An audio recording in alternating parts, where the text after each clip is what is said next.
Podcast Liderar é um Direito, com Ricardo Siqueira. Sejam bem-vindos ao Liderar é um Direito. Estamos aqui no mês da mulher, março. E nada mais justo do que a gente chame uma inteligência feminina, uma beleza feminina, uma mulher líder, futura psicóloga, trainer de um dos cursos mais famosos do mundo, Dale Carnegie. A senhorita, a senhora, Rafaela Galvão. Tudo bem, Rafaela? Tudo ótimo, prazer estar aqui, Ricardo. Muito obrigada pelo convite. É sempre uma honra vir falar sobre assuntos tão importantes na liderança feminina e nesse podcast que já é um sucesso. E quando eu pensei numa liderança feminina, a primeira imagem que veio no meu rosto foi a tua. Uma pessoa que dá treinamento para vários empresários, agora tem um treinamento também para os filhos dos empresários, também para mulheres. Agora nós estávamos conversando e tu falou, tu gosta dessa liderança de família, congregar família, negócios, trazer toda essa paz, essa tranquilidade para que o humano sempre vença. Então, Rafaela, eu vou te dizer como é que funciona aqui o nosso podcast. Ele é muito simples. São 3 blocos. O primeiro é liderança, o segundo é estilo de vida e o terceiro, todo mundo já sabe, é aquela pitadinha do direito. Tá pronta? Pronta. Pronta? Que bom. Então vamos para a primeira pergunta, senhorita Rafaela. A arte de liderar com inteligência emocional... Opa, me perdi aqui um pouquinho. Deixa eu só voltar aqui. Tá aqui. O que faz um líder ser reconhecido? Ótima pergunta. Eu acredito que o que leva um líder a ser reconhecido é principalmente a influência que ele exerce. Para Dale Carnegie, principalmente, liderar é influenciar pessoas. E uma influência positiva. Porque se a gente for parar para pensar, muitas pessoas elas lideram sem ter um cargo de liderança. Então não é necessário você ser um gestor, um empresário para que você lidere um grupo, um meio. A gente pode ver isso até nos jovens, né? Tem vários que a gente vê assim, nossa, esse é um jovem que é um líder já, ele tem características de liderança.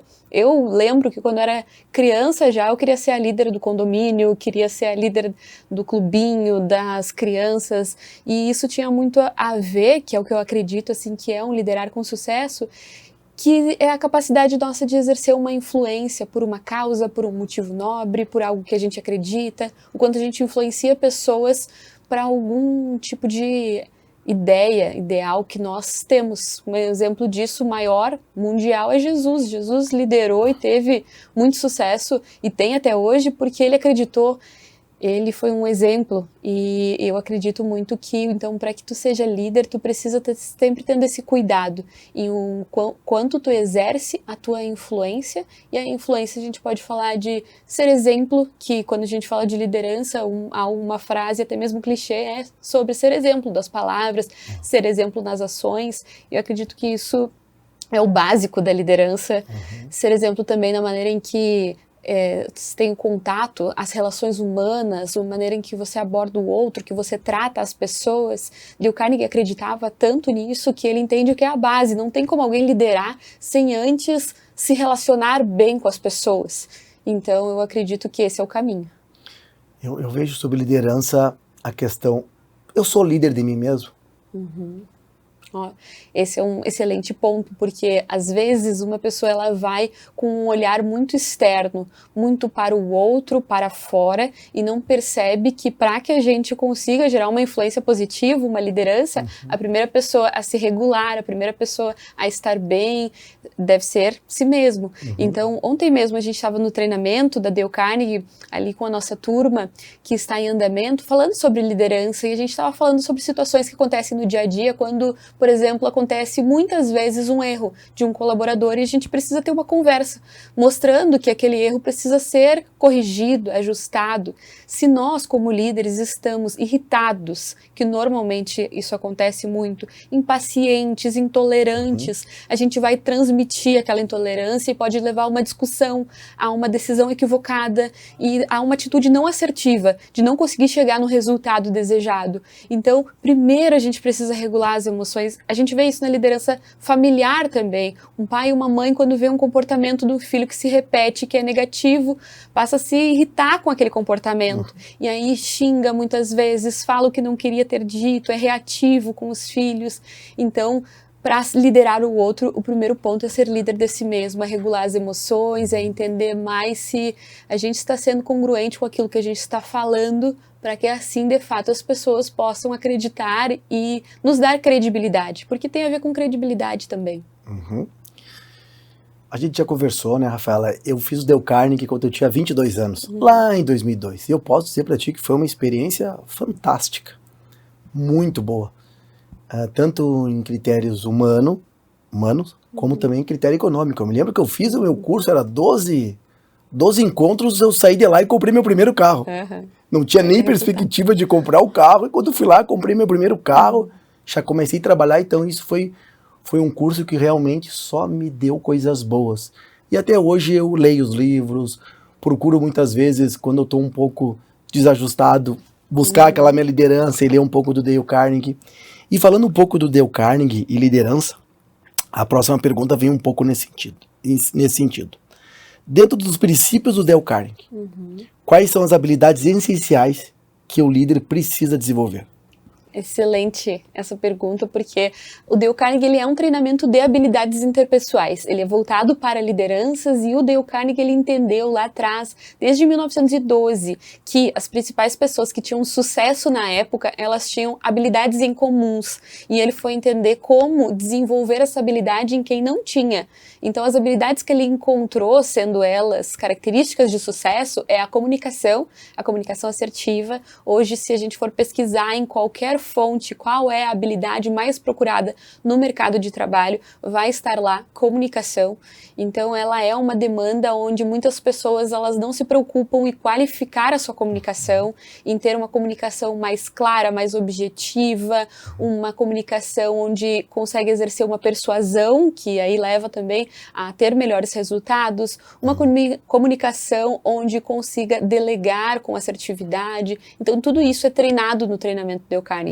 Outra habilidade é a habilidade de autoconfiança. E eu acredito que essa é uma injeção que Dale Carnegie dá a muitas pessoas que conhecem o treinamento e que dizem depois que existe um divisor de águas, um antes e depois de ter feito o treinamento. Porque a pessoa passa a se ver e reconhecer com o potencial e com a capacidade que ela realmente tem. E aí isso muda a vida dela, porque ela passa a se comunicar, a se relacionar com as pessoas de um jeito que leva ao resultado. Então a gente tem pessoas que antes não iam, por exemplo, para buscar por networking, fazer prospecções, negociações mais altas pela falta de autoconfiança. E quando elas desenvolvem autoestima, autoconfiança, elas passam a ter resultados muito mais significativos. E outra habilidade que Dale Carnegie entendeu como fundamental, que até quando ele percebeu isso, não era algo comentado como é hoje, que é a habilidade de nós nos controlarmos no estresse, nós gerenciarmos as nossas preocupações e sabermos lidar com as nossas emoções.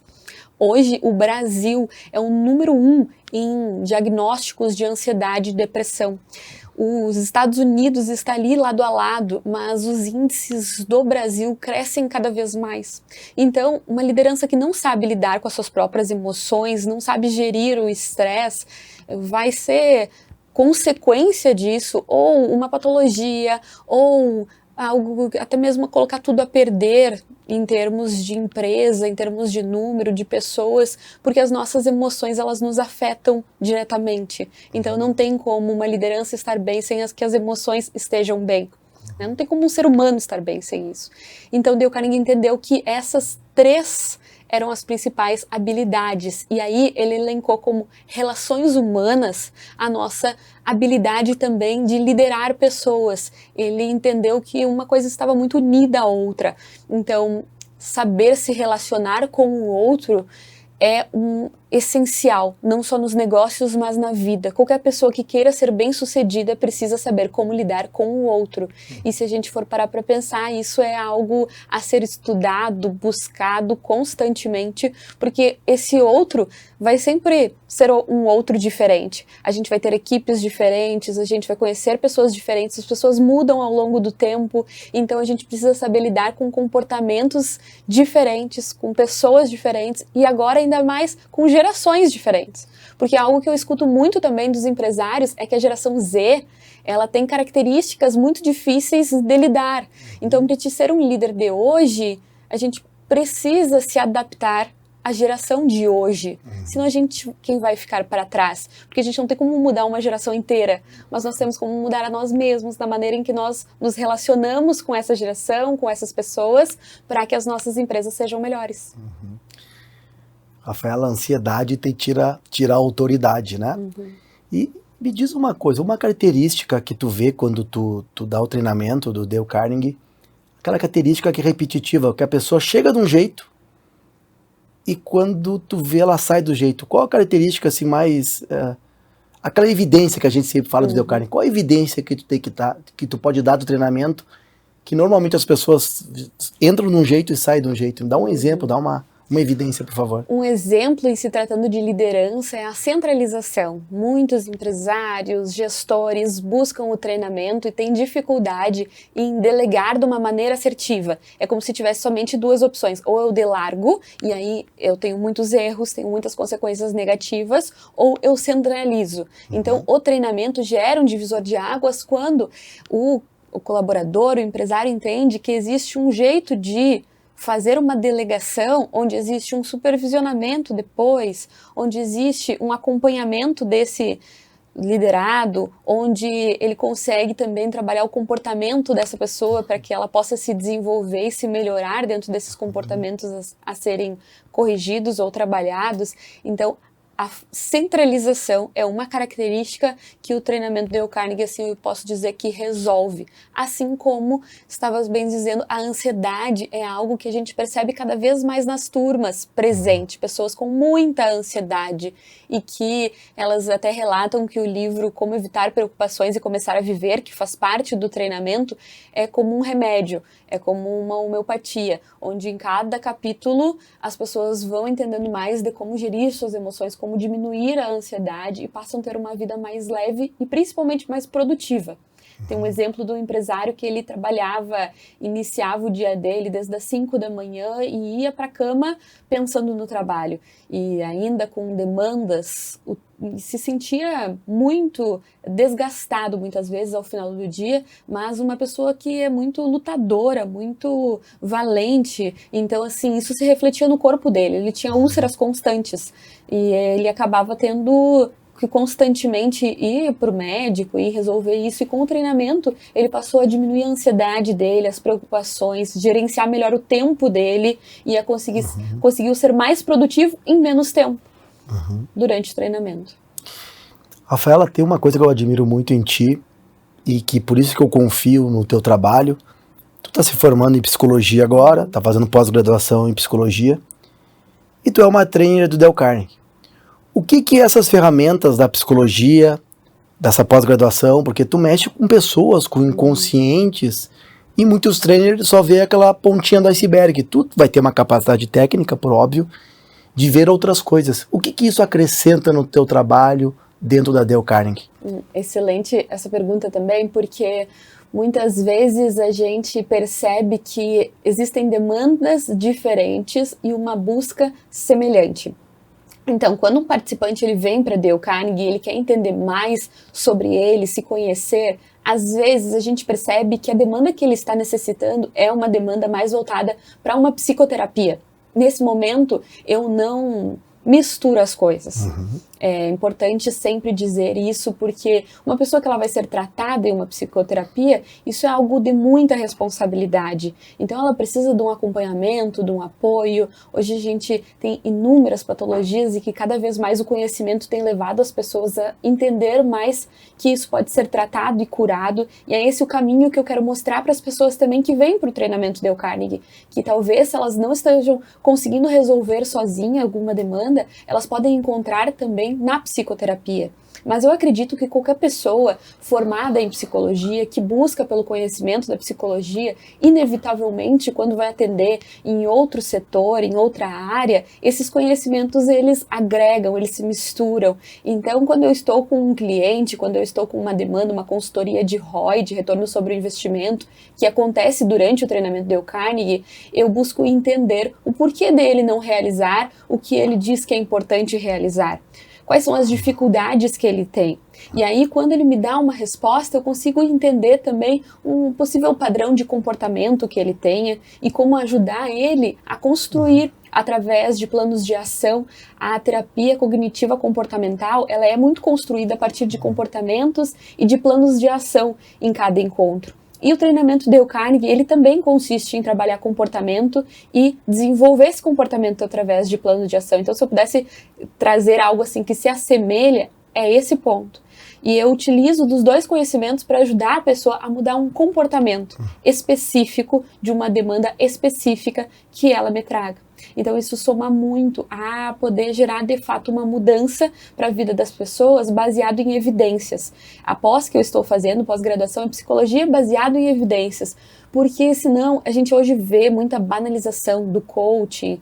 Eu fiz formação em coaching, inclusive, programação neurolinguística também, outros programas de desenvolvimento, mas a gente percebe que isso se tornou algo até de chacota, de motivo de riso. Por que disso? Porque falta muito buscar por evidências. E eu acredito em um trabalho construído a partir disso, de tu saber o que tu tá fazendo com o outro ser, ainda que se trate de uma conversa, ainda que se trate de trabalhando um comportamento, o que eu estou utilizando da ciência, de um método, assim como o Dale Carnegie também é um método que existe há 112 anos. Então eu vou agregando aquilo que é comprovado para ajudar os meus clientes. Isso mesmo, como que a gente mexe com o outro, né? Como isso é importante dessa técnica. O Dale, né? Na minha época que eu fiz, né? Tinha o relações humanas, tinha o vendas, tinha negociação, tinha HIP. Ainda tem todos eles. Tinha o na época era o TLG, agora mudou o nome. Mudou o nome. Mas tem um que eu não vou conseguir fazer. E que quando nós falamos dele, tu brilhou teus olhos. Mas a minha filha vai fazer, e depois meu filho. É o Geração Futura.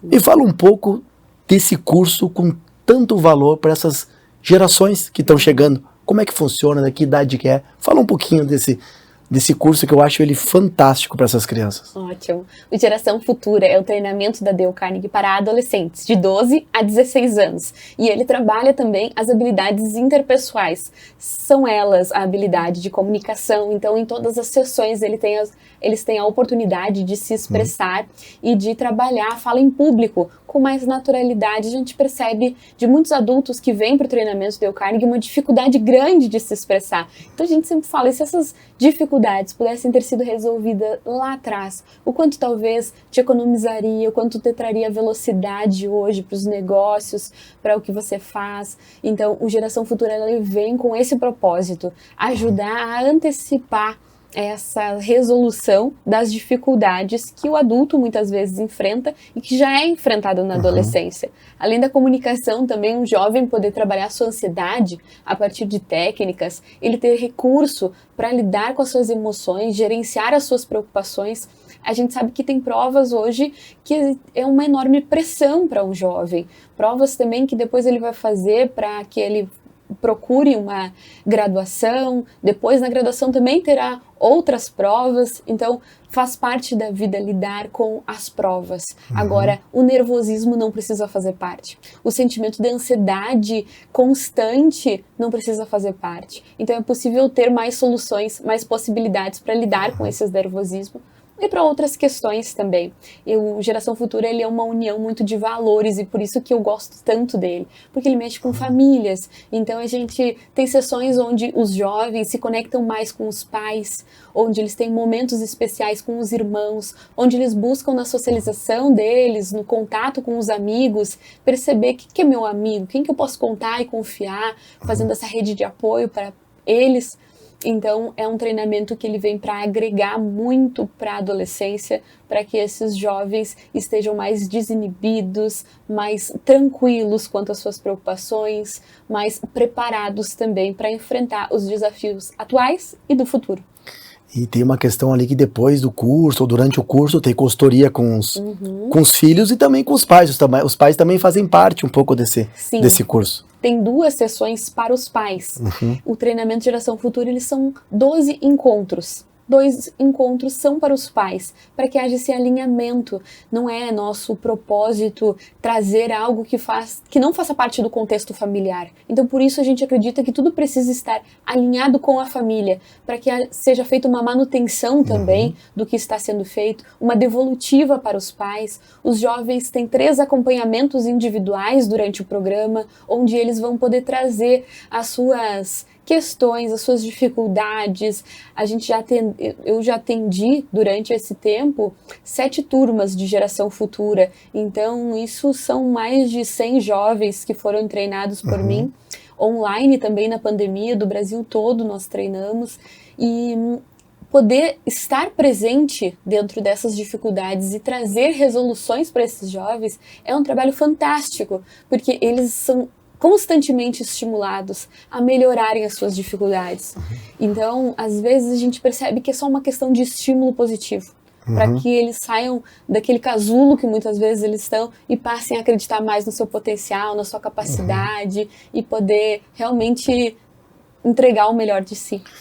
Vocês estão percebendo, né, toda a desenvoltura da Rafaela, linguagem prosêmica, linguística, liderança. E eu tenho vontade de fazer um curso com ela, eu já tô com vontade de eu fazer um curso com ela.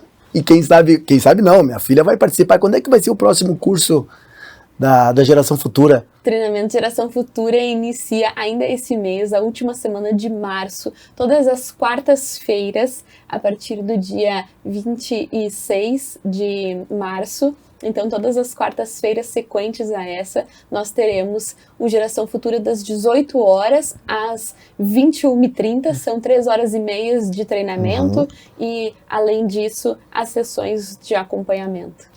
E fala, eu não abro muito para isso, mas hoje eu tô alegre. Me fala o teu Instagram, como é que entra em contato, como é que a pessoa que quer colocar seu filho nesse treinamento pode fazer? Ótimo, pode entrar em contato pelo Instagram, @RafaelaGalvãoS, ou também pelo WhatsApp, número 5599-371212, que a gente vai, faz uma entrevista, conversa com o jovem, com os pais, e é feito todo um planejamento de desenvolvimento para cada um desses jovens. Maravilha. Encerramos o primeiro bloco, liderança. Agora a gente vai entrar em estilo de vida. Rafaela, o que o estilo de vida do líder propicia para ele ter mais, menos autoridade, mais liderança, menos liderança? O estilo de vida, o que ele faz fora do trabalho? O que tu entende quanto a esse tema? Eu acredito que é fundamental, porque a gente não tem como separar e ter uma vida no trabalho e outra vida no nosso âmbito pessoal. As coisas se relacionam uma com a outra. Então, se nós cuidamos no nosso corpo físico, se nós temos um cuidado com a nossa saúde, com a nossa alimentação, com a nossa disposição, isso vai se refletir na liderança do nosso trabalho. Existe também uma congruência em nós levarmos para a empresa, para que as pessoas sejam mais produtivas. Para isso, a gente precisa também estar com esse autocuidado em dia. Então, eu acredito que esse momento em que a gente tem o tempo livre, a gente precisa cuidar muito em o que nós estamos fazendo com esse tempo, que pilares nós estamos desenvolvendo ou não desenvolvendo. Eu acredito que não tem como nós sermos líderes melhores sem estarmos nos capacitando na nossa mente, por exemplo, nas nossas emoções, na nossa área espiritual e na nossa saúde física. Eu diria que esses 4 pilares não tem como abrir mão para ser um bom líder, para ser uma pessoa de excelência? O estilo de vida, eu acho que é dos assuntos que eu mais amo, que eu mais gosto. Porque eu tinha um estilo de vida antes e hoje eu entendo totalmente diferente. E que ele vai trabalhar muito com o merecismo cotidiano. Tu pode ter o estilo de vida a todo momento, escolher onde tu estar, escolher as pessoas que tu quer conversar, o estilo de música, o alimento que eu como, né? E tem aquele princípio que eu gosto de usar muito. Não interessa em que momento financeiro tu tá, qual a tua classe social. Mas se tu conseguir fazer o mínimo justo possível para o momento, tu já vai estar em vantagem e em crescimento. Não esperar que as coisas grandes aconteçam. Para que as coisas grandes aconteçam, começa a fazer no pequeno, que aos poucos ela começa a acontecer. E me diz uma coisa, como tratar também os pais, né, nessas consultorias, o estilo de vida das crianças? Porque hoje em dia a gente sabe, né, as crianças ficam no celular, ficam em joguinhos, e a vida passa, e eles ficam parecendo uns zumbis. Isso também é tratado na geração futura, de que forma a gente pode abordar esse estilo de vida desses pequenos líderes? Sim, é tratado e é uma sessão maravilhosa, porque a gente acredita assim, que para um ser humano mudar um comportamento, ele precisa estar engajado, ele é quem precisa se comprometer. Então, se a gente traz algo forçado para o jovem, ele não vai querer fazer, ele não vai querer se comprometer na mudança. Agora, a gente faz toda uma construção para que haja um desenvolvimento de um planejamento semanal. E a gente fala sobre esses pilares que vão além dos estudos. E aí, cada jovem elabora um planejamento com um tempo de prioridade para cada aspecto da sua vida. Então, que tempo de prioridade eu vou dedicar para os meus estudos? Que tempo, com qualidade, eu vou dedicar para minha família? Para atividades de lazer, atividades que vai desenvolver também a minha saúde? E eles vão colocando tudo isso dentro de um mapeamento de todas as ações que eles fazem no dia a dia e vendo assim o que é prioridade para mim e como eu vou organizar o meu tempo para exercer essas áreas da vida. E aí, cada um com o seu quadro de planejamento, onde eles apresentam no treinamento também, nos acompanhamentos nós conseguimos perceber o quanto aquele jovem está comprometido em de fato ter a constância. E como os pais, eles visualizam esse quadro, porque ele é elaborado de uma maneira bem, assim, impressa, visual, que dá para perceber a semana do jovem de domingo a domingo, ali a família também pode estar mais por dentro do que está como prioridade na vida do filho, do que ele vai se programar para fazer cada tempo da semana, com uma flexibilidade também caso tenha algum eventual outro compromisso em um dia ou outro, mas para que ele tenha um norte, um guia de o que eu estou fazendo com o meu tempo e com a minha vida no atual momento. Olha, muito bom. Eu tive uma sensação muito boa agora, porque eu estava pensando nisso. Eu pensei que eu quase estava fazendo o curso, mas eu já vi que eu não tenho mais idade. Mas que importante isso, né? Tu traz uma ordem para as crianças, e eu como pai também tu colocou uma ordem. Por que eu não coloco uma ordem, né, de vida para minha filha, para o meu filho, uma ordem que conecte ele às coisas que podem trazer vantagem, né? A gente sempre diz assim, mas por que meu pai não fez aquilo para mim? Por que ele não insistiu? E a gente fala às vezes com o filho, né? E muito rico, uma sensação muito boa. Tô gostando muito desse curso. Minha filha já iria fazer, mas agora eu pensei assim, será que não dá pra mim fazer junto? É muito bom, e a gente vê também o desenvolvimento de novos hábitos no coletivo flui com muito mais frequência, mais naturalidade, como por exemplo assim, eles vão desenvolver o hábito de leituras, e a gente percebe hoje uma geração que fica mais nas telas e que tem uma dificuldade com o livro, com o impresso. Então nesse estímulo que a gente faz no treinamento, a gente gera um campeonato onde, a partir de grupos, eles precisam ler, apresentar, falar sobre o que eles acharam interessante, o que eles vão praticar, e aí isso gera um interesse. Eu quero ler também, porque eu quero apresentar na próxima semana, eu também quero colocar em prática o que está dizendo no livro, e aí começa-se novos hábitos para um novo estilo de vida mais saudável. Fantástico. Um estilo de vida mais saudável. Então vocês dão sanidade para as pessoas. Eu sempre digo assim, antes de tu querer desenvolver alguma coisa, tu tem que se preocupar e buscar uma sanidade contigo mesmo. Bom, agora nós vamos entrar no terceiro bloco. Não sei se vai ser bom para ti, porque eu já vi que tu não é conectado, tu se conecta com as pessoas, tu delega essa parte. Mas agora eu vou te fazer algumas perguntas que vão servir muito para mim, e para advogados, e para empresários.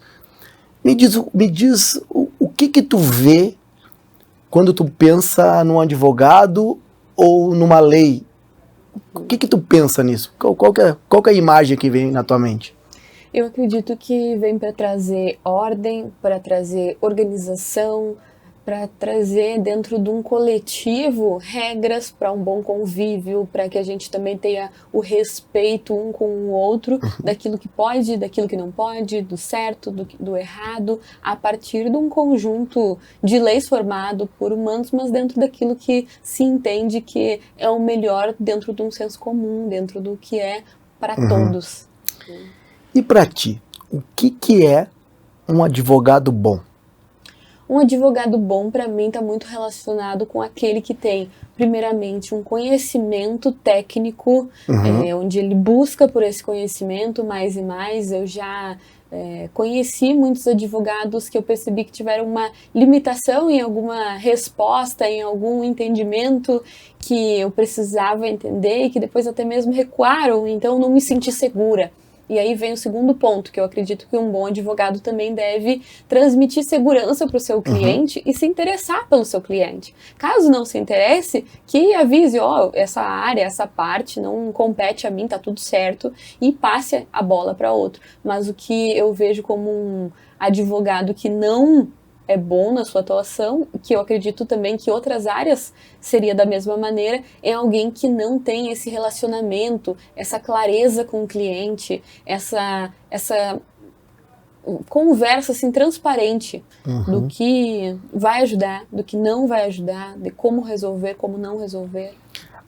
Como é para ti, vamos estender um pouco para as outras profissões, né? Existem profissionais que são muito bons, mas não conseguem o sucesso. E esses profissionais que não são tão bons, mas conseguem o sucesso. E entre uma coisa e outra está o aspecto humano. E tu, sendo agora um mês para se formar em psicóloga, já fazendo pós-graduação em psicóloga, lidando com pessoas, qual que é esse aspecto humano de sucesso? Por que esse aspecto humano ele é tão preponderante? Porque se tu não tem esse aspecto humano, tu não vai vencer. O que tu poderia dizer um pouco sobre isso? Ótimo. Eu acredito que em qualquer profissão, o primeiro ponto deve ser o como tu te interessa pela outra pessoa, o quanto tu te importa com o que tu vai resolver para ela. Então, o trato humano, a maneira em que tu te relaciona com o teu cliente, teu paciente, ele vai ser fundamental para o sucesso ou não, né? Até na psicologia, agora eu estava numa aula sobre a relação terapêutica, e uma evidência que me chocou é que a relação terapêutica, ou seja, a relação do psicólogo com o seu paciente, é 8 vezes mais eficaz do que técnicas. Então, a relação, o quanto ele se importa, o quanto ele é empático, o quanto ele busca de fato estar ali presente, demonstrando que quer ajudar e trazer essas técnicas para resolver, é muito importante. E eu vejo, assim, a partir do treinamento do Dale Carnegie também, de outras profissões, porque tem uma pesquisa que ela demonstrou o que as pessoas mais buscam no mercado, por que um cliente diz para um advogado sim e para outro não, assim como outras áreas de atuação. E a resposta dessa pesquisa foi excelência em atendimento.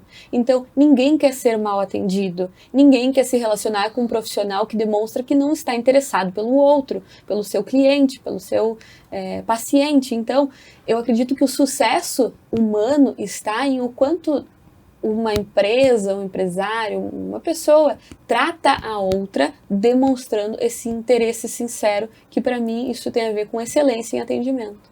Que aula, senhores. Eu recebi uma aula agora aqui. Exatamente. Rafaela, agora eu quero que tu olhe para essa câmera, te concentre, e eu quero que tu prepare aquele corte bonito para ti, sobre o que a Rafaela veio fazer nesse mundo. Qual que é o core business dela? O que só ela faz do jeito dela, que ninguém faz melhor. Pergunta profunda. Fala olhando pra lá. Olá. Eu acredito que o meu propósito de vida, eu vim para o mundo para ajudar as pessoas a se desenvolverem. Eu entendi esse propósito aos 20 anos de idade, quando eu conheci o treinamento Dale Carnegie, e ele me tornou uma pessoa totalmente diferente. Podendo passar por essa experiência e percebendo o quanto ela me desenvolveu, me melhorou como ser humano, eu entendi que eu precisava levar esse propósito adiante. E é por isso que eu me importo e quero tanto que as pessoas sejam melhores, que as pessoas possam conhecer essa metodologia, assim como outras ferramentas para o desenvolvimento do ser. Então, tudo que leva ao desenvolvimento do ser humano faz parte do meu propósito de vida. Rafaela, estou muito feliz de ter recebido. Sempre uma inteligência feminina é muito importante. E quero te agradecer por ter aceitado o convite. E estou muito feliz com esse projeto novo que eu estou iniciando, de receber pessoas. Hoje aprendi muito contigo e queria só gratidão.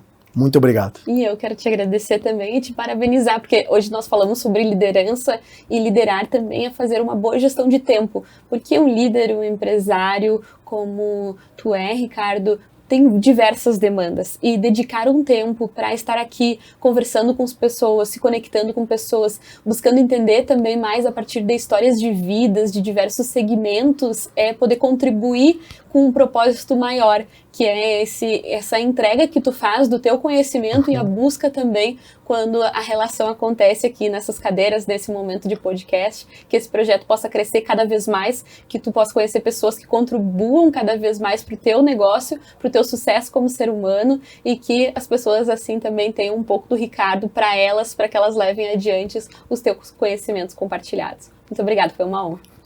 Então tá, pessoal, até mais. Todo sábado às 19 horas na CDN, o podcast Liderar em Direito. E depois nas nossas redes sociais. Tchau, tchau. Podcast Liderar é um Direito, com Ricardo Siqueira.